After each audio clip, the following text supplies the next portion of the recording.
안녕하세요. 살다 살다 정말 이렇게까지 기막힌 일을 제가 겪게 될 줄은 꿈에도 몰랐습니다. 시간이 지나면 다 괜찮아진다고 이야기하던데 저는 괜찮아지기는커녕 갈수록 화만 나고 억울함만 늘어가네요. 제 답답하고 분통 터지는 사연을 이렇게 보내봅니다. 들어주셔서 정말 감사합니다. 저는 대학을 다니다가 의도치 않게 임신을 하게 되어 결혼을 일찍 했습니다. 당시 양가 부모님들이 정말 큰 반대를 하셨고 저희 둘도 임신이라는 큰 사건을 받아들이기 힘들 만큼 어린 나이였지만 그래도 소중한 생명인 이 아이를 지울 수 없다는 생각만큼은 저희 둘 다 같았습니다. 그래서 부모님의 반대를 무릅쓰고 결혼을 하게 되었고 아이를 낳아서 키우게 되었답니다. 아이를 키운다는 일이 생각보다 너무 많이 힘들었지만 그래도 하루가 다르게 커가는 아이를 보면서 흐뭇하기도 했고 모든 고생들이 다 치유받는 듯한 느낌이 들기도 했습니다. 그리고 육아 카페 등에서 만나게 된 사람들이 해주시는 말이 나이가 어릴 때 고생해서 아이를 키워놓는 것도 나이 들어서 정말 좋다고들 하셨어요. 저희 부부는 그런 말들의 위로를 받으며 또 아이가 커가는 모습에 큰 기쁨을 느끼며 저희의 젊음을 바쳤습니다. 저희가 잘 사는 모습을 보니 양가 부모님들도 서서히 마음을 열어주셨어요. 점점 더 살갑게 대해주셨고 무엇보다 손녀딸을 보고 싶어 하셨죠. 상황이 조금씩은 좋아지는 듯해서 정말 다행이었습니다. 하지만 그런 행복도 그리 길게 가진 못했어요. 저희 딸아이가 유치원에 들어가던 무렵, 그러니까 딸아이가 7살이 되던 해 저희 남편이 일터에서 큰 사고를 당하게 되었습니다. 저희 남편은 쉽게 말해 노가다를 해왔습니다. 어린 나이에 대학을 다니다가 가장이 된 터라 남편이 당장 할 수 있는 일은 노가다뿐이었고 매일 밤낮 없이 열심히 일해준 덕분에 저희는 아이를 키워나갈 수 있었죠. 그러다가 남편이 높은 곳에서 추락하는 사고를 당하게 되었고 저희의 행복은 그렇게 무너졌습니다. 시부모님은 저에게 남편을 죽일 팔자에 며느리가 들어온 것이라며 막말과 욕설을 퍼부으셨어요. 저희 부모님도 변변하지 못한 일자리를 가지고 있던 제 남편을 마음에 들어하진 않으셨는데 이제 몸도 성하지 못하다며 더 못마땅한 눈치를 주셨죠. 하지만 저는 그런 양가 부모님의 따가운 시선과 상처되는 말들보다는 당장 저와 저희 딸의 생계가 너무 걱정되었습니다. 남편의 병간호에만 집중하기엔 아이가 아직 너무 어렸고 아이만 보살피기엔 남편의 증세가 갈수록 악화되었거든요. 그리고 당장 저희 가족의 생활비가 끊긴 상황이었기 때문에 저도 일을 시작했어야 했죠.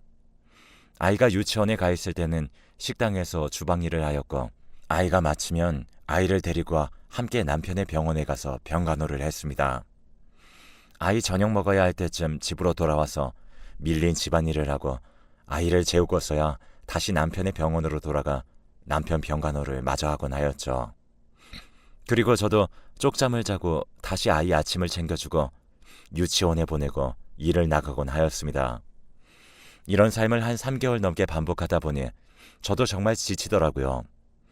이 모든 것들이 다 원망스러워질 만큼 너무 많이 힘들고 지쳤습니다. 하지만 아이를 봐서라도 제가 무너질 수는 없었어요. 남편이 어서 깨어나서 빠르게 회복해주기만을 바랄 수밖에 없었죠. 그치만 남편은 의식을 차리고 깨어날 기미가 없었습니다. 그러한 삶이 1년이 지나고 2년째에 달해가자 저도 포기를 하고 싶어졌죠. 초등학교 저학년이 된 아이도 점점 사고하는 능력이 커져서인지 저희 가족의 가난한 삶과 저의 불규칙하고 여유 없는 삶에 불만을 가지게 된 것 같아 보였습니다. 사달라고 하는 것도 많아졌고 제게 서운해하는 것도 많아졌죠. 딸아이마저도 마음대로 되지 않자 저는 정말 다 버리고 포기하고 싶다는 마음이 들곤 했습니다. 하지만 부모님 반대를 무릅쓰고 했던 결혼이었기 때문에 부모님 댁에 들어갈 수도 없는 노릇이었어요. 남편과 포기하고 딸아이만 키울까도 많이 고민해 보았지만 저희 둘을 위해 고생하다가 이렇게 아프게 된 남편을 버리면 정말 천벌을 받을 것 같다는 생각이 들더군요. 그리고 내가 힘들어서 이런 생각까지 하게 됐다는 죄책감도 느끼곤 하였습니다. 저는 남편이 깨어날 때까지는 이 힘든 삶을 버티는 것밖에 할 수 있는 게 없었어요. 그러던 어느 날 갑작스럽게 병원에서 연락이 왔습니다. 남편의 의식이 돌아왔다는 연락이었죠. 저는 세상에 있는 온 신들께 다 감사하다는 말씀을 드리면서 간절한 마음으로 병원으로 향했습니다. 남편은 정말로 눈을 뜨고 손가락을 움직일 수 있는 정도까지 회복되어 있었으며 점점 더 노력하고 재활치료를 받으면 의식을 더 되찾을 수 있다더군요. 남편은 잘 이겨내고 있었어요. 너무나도 감사한 일이었고 그날 밤 남편의 손을 붙잡고 얼마나 울었는지 모릅니다. 그 이후로 저희 딸아이가 초등학교를 졸업할 때까지 거의 4년, 5년 동안 저는 남편의 재활치료에만 전념했어요. 낮에 일하며 번 돈의 대부분을 남편의 병원비로 사용하였고 정말 아끼고 아껴 남은 돈 일부를 생활비로 사용하였죠. 너무 힘들게 남편의 병간호를 해냈습니다. 그렇게 결국 저희 딸아이가 중학교에 입학하던 해 남편은 완전히 회복할 수 있었어요. 조금 느리긴 했지만 걸을 수도 있었고 말도 할 수 있었으며 보통의 정상적인 사람들과 다를 것 없는 삶을 살 수 있게 되었습니다. 저는 남편이 일해서 돈을 벌어다 주는 것은 바라지도 않았고 집에서 아이를 봐주며 재활에 힘써주는 것만 해준다면 바랄 게 없었어요. 아이를 돌봐줄 수 있는 남편이 다시 건강해졌다는 것만으로도 너무 든든하고 큰 힘이 되었습니다. 저는 일을 늘리게 되었고 낮에는 여전히 식당 일을 했고 밤에는 저희 집 근처에 있는 술집에서 주방 일을 했어요. 하지만 그렇게 투잡을 뛰는 저를 걱정할까봐 남편에게는 자세하게 말하지 않았습니다. 그냥 친구가 일하는 회사에서 일한다고 이야기했고 지인을 도와주는 일이기도 하고 돈이 급하다고 하니 일을 많이 주어서 밤까지 일한다고 대충 둘러댔습니다. 남편은 그런 줄 알고 있었고 아이를 돌봐주는데 최선을 다해주었죠. 아니, 최선을 다하는 줄로만 알고 있었습니다. 어느 날 갑자기 아이가 제게 전화가 오더라고요. 아빠가 오늘 밤에 들어오지 않았는데 그러려니 하려다가 아빠 몸이 안 좋은 편이니까 혹시라도 무슨 일이 생길 수도 있으니 걱정돼서 제게 알린다고 했죠. 술집에서 한창 바쁘게 일을 하고 있던 새벽이었지만 아이의 전화를 받고는 일이 하나도 손에 잡히지 않았습니다. 그래서 사장님께 말씀을 드리고 조금 일찍 퇴근하여 집으로 갔어요. 그런데 집 앞 벤치에 앉아있는 남편을 발견했습니다. 뭐 하냐고 물으니 집이 너무 답답해서 산책을 했다고 말하더군요. 아이한테 전화가 왔는데 아까부터 집에 안 들어가고 산책을 한 거냐고 되물으니 맞다고 했습니다. 저는 조금 수상함을 느꼈지만 재활을 위해서 많이 걸었구나, 많이 답답했구나 정도로만 생각하고 넘겼죠. 새벽인 시간에 남편과 함께 집으로 들어갔고 저는 다음날 일찍 오전 식당 출근을 위해서 또 곧바로 잠에 들었습니다. 그때 곧바로 남편이 수상하다는 것을 알게 됐으면 좋았을 텐데 저는 거의 6개월 동안 아무것도 모르고 지냈네요. 지금 생각해도 정말 바보 같습니다. 저는 일하는 시간 대부분을 주방에서만 보내서 보통 홀에서 일어나는 일들을 신경 쓰지도 않고 어떤 손님이 왔다 갔는지도 모릅니다. 근데 그날따라 주방까지 남편의 목소리가 들린다는 착각이 들었고 그래서 힐끔힐끔 홀을 내다보게 되었죠. 그렇지만 시야에 보이는 사람들 중 남편은커녕 남편을 닮은 사람도 없었기 때문에 그냥 아니구나 하고 넘겼습니다. 그러다가 음식물 쓰레기를 버리고 들어오는데 저희 술집 화장실 옆에서 어떤 남자와 여자가 같이 있는 장면을 보게 되었어요. 저는 빨리 들어가려고 했습니다. 근데 그 순간 문득 눈에 들어오는 것이 남자의 신발이었습니다. 저희 남편의 신발과 같은 신발을 신고 있었거든요. 저는 이게 무슨 일인가 싶어 그 남자를 자세히 보았고 처음에는 어두워서 잘 몰랐지만 보면 볼수록 그 남자는 저희 남편이 확실하더라고요. 그 당황스럽고 억장이 무너지던 순간에도 저는 증거를 남겨야겠다며 앞치마 주머니에서 휴대폰을 꺼내 사진을 찍었고 사진 찍는 소리에 그 둘이 뒤를 돌아보기 전에 저는 후다닥 서둘러 주방으로 들어왔습니다. 그리고선 서서히 정신이 들었죠. 저는 누구 때문에 이렇게 개고생을 하고 있는데 남편은 재활치료는커녕 바람이나 피고 있었다니 그 배신감에 몸이 떨려서 제대로 일을 할 수도 없었습니다. 집에 돌아와서도 온전한 정신으로 남편과 아이를 대하기 힘들었죠. 정말 세상이 다 무너져 내린 것만 같은 기분이 들더군요. 저는 지난 몇 년간 우리 가정을 지키기 위해서 어떤 노력도 해왔는데 말입니다. 그 배신감과 절망감이 너무 커서 며칠간 알아 누웠습니다. 남편은 제 속도 모르고 병간호를 또 열심히 해주더라고요. 앞뒤가 너무 다른 남편의 모습을 보면서 무섭기까지 했습니다. 며칠을 누워만 있으며 아프다 보니 갑자기 정신이 딱 들더군요. 언제까지 이렇게 당하고 바보같이 살 수만은 없겠다는 생각이 들었고 남편에게 복수해야겠다라는 생각이 번뜩 들었습니다. 그래서 한 번 더 정확한 증거를 잡아야겠다 생각을 했죠. 우리 가족을 위해서 열심히 일해온 건데 더 이상 제가 고생해야 될 이유를 느끼지 못했어요. 전 바로 모든 일을 그만뒀고 하루 종일 집에만 있었습니다. 남편이 뭐 하는지, 언제 나가는지, 집에서 폰으로 뭘 하는지 등등 남편을 주시하기 시작했고 저를 챙기는 데 집중했어요. 살면서 진짜 거의 몇십 년 만에 처음으로 저를 위해서 휴식을 하면서 하루를 채운다는 게 너무 오랜만의 일이라서 낯설기도 했지만 마냥 좋기도 했습니다.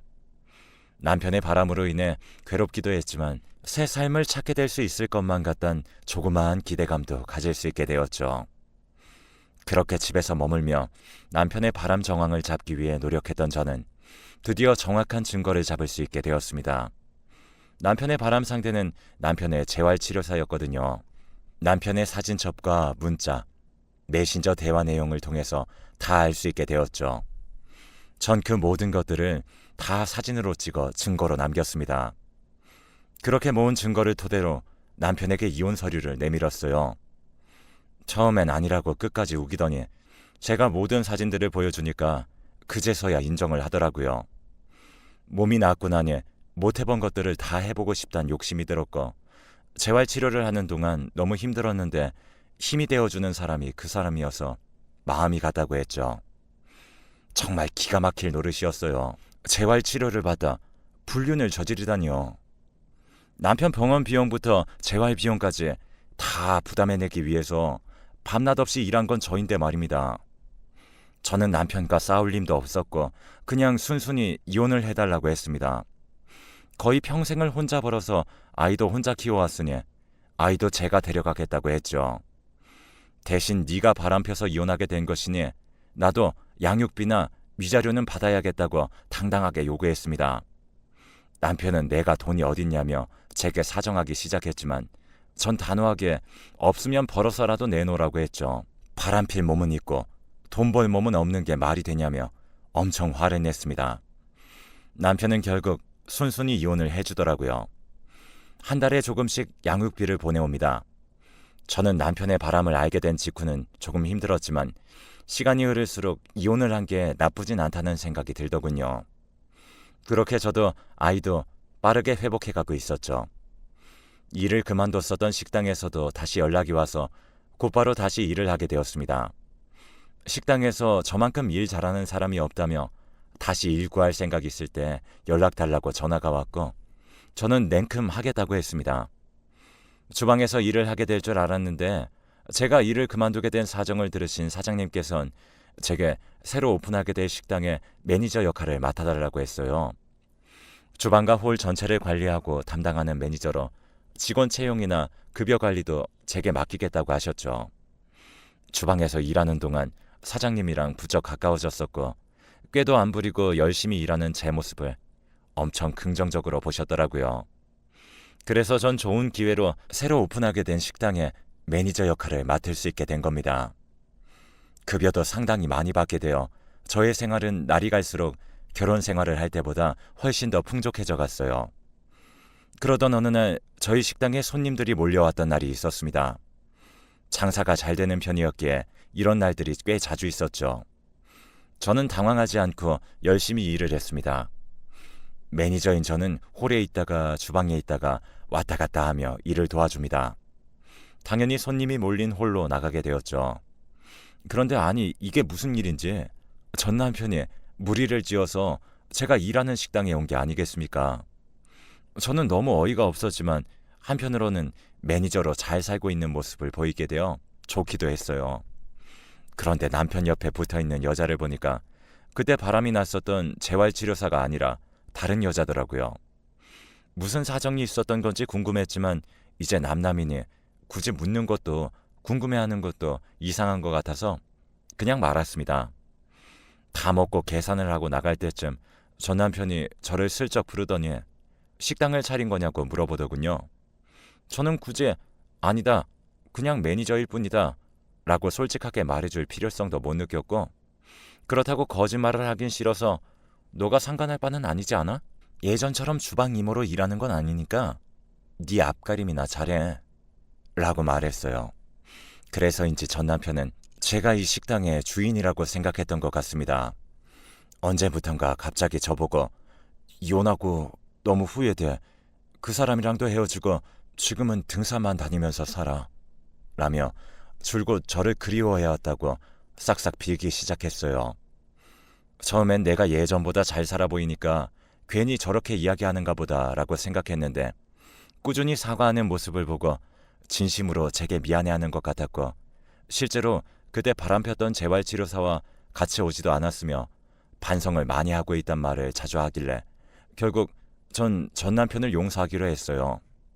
그 후로 저희는 점점 더 자주 연락하게 되었고, 저도 그냥 즐기려는 가벼운 만남으로 전 남편을 다시 만나곤 했습니다. 가볍게 밥을 먹거나 영화를 보는 등 늙은 나이였지만 할 수 있는 소소한 데이트들을 하며 시간을 보내곤 했죠. 한때 같이 살던 사이였어서 그런지 서로가 뭘 싫어하는지도 잘 알아서 데이트할 때 딱히 피곤해지거나 어려워지는 상황도 거의 없었습니다. 저는 일과 사랑 사이의 균형을 찾은 것처럼 만족스러운 생활이었죠. 그렇지만 그 행복마저도 오래가지 않았습니다. 전 남편은 재활치료사와 재혼을 하고 바람을 피고 있는 중이었는데, 그 상황에서 저를 만나게 되어 전 부인인 저와도 애매모호한 관계를 유지하게 된 것이었습니다. 전 남편의 행실을 수상히 여겼던 현재 아내인 재활치료사가 남편의 꼬리를 잡다가 저를 찾은 것이었어요. 저에게 연락이 왔거든요. 저는 남편이 너무 한심했고 미운 정이라도 들었다고 받아주고 밥을 먹었던 시간들마저도 아깝게 느껴지게 되었죠. 그래서 당장 전 남편에게 다시는 연락하지 말라고 단단히 못을 받고 차단하였습니다. 지금도 간간히 전 남편은 아이를 핑계 삼아 연락 오곤 합니다. 아이에게 직접 연락을 할 때도 있는 것 같더라고요. 하지만 전 아직도 그 배신감과 남편에 대한 실망감에서 벗어나지 못하고 있는 중입니다. 요즘도 종종 꿈을 꾸곤 하는데 남편의 바람을 목격했던 장면이 나와서 저를 괴롭히곤 해요. 그리고 무엇보다도 버릇을 못 고치고 또 바람을 피고 있는 듯한 남편이 제 아이의 아빠라는 게 부끄럽고 수치스럽습니다. 얼마 전에도 또 재활치료사한테 연락이 왔는데요. 그 사람도 바람난 내연녀였으면서 똑같이 바람을 당하니 화가 나고 분했는지 제게 억울함을 풀고 자기를 도와달라고 하더군요. 저는 전 남편의 내연녀와 통화를 한다는 것 자체가 너무 괴롭고 말이 안 되는 일로 느껴졌기에 빨리 전화를 끊으려고 했지만 증거를 잡기 위해서 제 도움이 필요하다고 자꾸만 연락을 해왔습니다. 계속 연락 오는 사람의 연락을 뿌리치기도 애매했고 저도 심심하던 찰나에 한번 전 남편의 내연녀를 만나러 나간 적이 있었어요. 그리고 그 내연녀와 전 남편의 꼬리를 잡으려고 합심한 적이 있었습니다. 이야기를 듣다 보니 전 남편의 수상한 점이 한두 가지가 아니더라고요. 물론 이제 와서 제 알바는 아니긴 했지만요. 그래도 과거에 전 남편에게 당했던 억울한 것들이 막 떠오르면서 남편이 제대로 된 제값을 치르길 바라는 마음이 점점 커졌습니다. 솔직히 복수하고 싶었던 마음이 진짜 컸죠. 그래서 전 남편의 내연녀였던 재활치료사와 합심해서 지금의 남편의 불륜 현장을 잡기 위해 노력했습니다. 일단 제가 먼저 만나는 사람이 생겼다고 전 남편에게 연락을 했죠. 이전에 종종 밥을 먹기도 했던 터라 전 남편은 별다른 의심 없이 제 연락을 받아주더라고요. 그리고 제가 지금 만나는 사람이나 같이 사는 사람이 있으면 데리고 나와서 더블 데이트를 하자고 권했습니다. 제가 재활치료사랑 아직 같이 사는지 아닌지는 모를 것이었기 때문에 미끼를 던져본 것이었어요. 재활치료사에게 말하고 같이 나오면 본전이었지만 아닐 수도 있겠다는 생각을 했죠. 이 모든 과정을 재활치료사와 저는 공유했습니다. 그리고 더블 데이트를 하기로 했던 날 전 남편은 정말 충격적이게도 현 아내였던 재활치료사가 아닌 다른 여자를 데리고 약속 장소에 등장하더라고요. 누구냐 물으니 만난 지 2년 정도 된 여자친구고 현재는 결혼은 안 했다고 시치미를 뚝 뗐습니다. 저는 그 모습에 한 번 더 충격을 받았어요. 그리고 증거 사진들을 모두 모아서 재활치료사에게 보내주었죠. 그 이후로 지금까지 전 남편과 연락을 안 하고 재활치료사의 연락마저도 받지 않고 있습니다. 요즘은 뭐하고 사는진 모릅니다만 아직도 정신을 못 차렸지 않을까 추측해봅니다. 평생 그이의 회복을 위해 일해온 제 시간이 너무 아깝고 제 인생이 너무 억울한 것만 같아 갈수록 화만 커지네요. 제 이야기를 들어주셔서 너무 감사드립니다. 앞으로는 제가 점점 더 행복해질 수 있게 응원해주세요. 감사합니다.